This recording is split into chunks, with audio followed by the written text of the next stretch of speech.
আজকে করেছিলাম এই পাবদা মাছের ঝোল বেগুন দিয়ে। আর রেসিপিটা তোমাদের শেয়ার করছি, দেখো কিভাবে করেছিলাম। এখানে 3টে টমেটো নিয়ে নিয়েছি, 4টে কাঁচা লঙ্কা নিয়ে নিয়েছি, আর 1 ইঞ্চি মতো আদা নিয়ে নিয়েছি। নিয়ে একটু জলে সেদ্ধ করে টমেটোর স্কিনটা তুলে নিয়েছি। তারপরে ঠান্ডা করে মিক্সিতে একটুখানি বেটে নিয়েছি। এবার ফ্রাই প্যানে আমি তেল দিয়েছি, বেশ কয়েকটা বড়ি ভেজে নিয়েছি। বড়ি বেগুন দিয়ে এই যে মাছের ঝোলটা, পাবদা মাছের ঝোল ফার্স্ট করলাম। আর ফার্স্টই আমি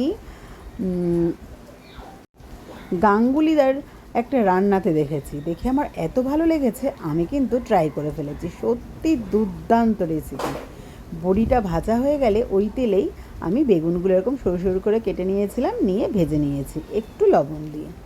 তারপরে বেগুন ভাজা হয়ে গেলেই আবার একটু তেল দিয়ে তার মধ্যে মাছগুলো বেশ লাল লাল করে ভেজে তুলে নিয়েছি। আর এত সুন্দর রেসিপি। পাবদা মাছ সাধারণত সর্ষে পোস্ত দিয়েই খেয়েছি বেশিরভাগ, কিন্তু এইভাবে পাতলা ঝোল মানে খেলে এত ভালো লাগবে জানতামই না।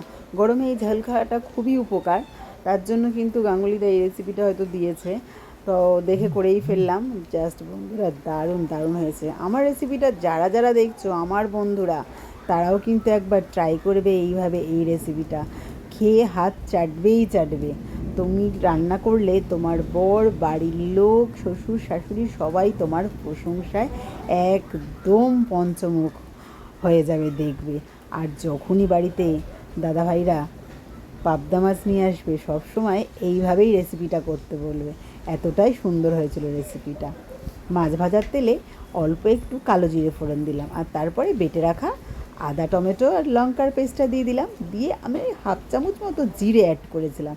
জিরেটা খালি গাঙ্গুলিদা অ্যাড করিনি, ওটা আমি অ্যাড করেছিলাম আলাদা করে।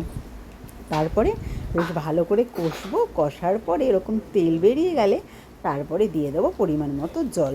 জলটা একটু বেশিই দেবো, কারণ পাতলা ঝোল খাবো বলেছি গরমের জন্য, তার জন্য।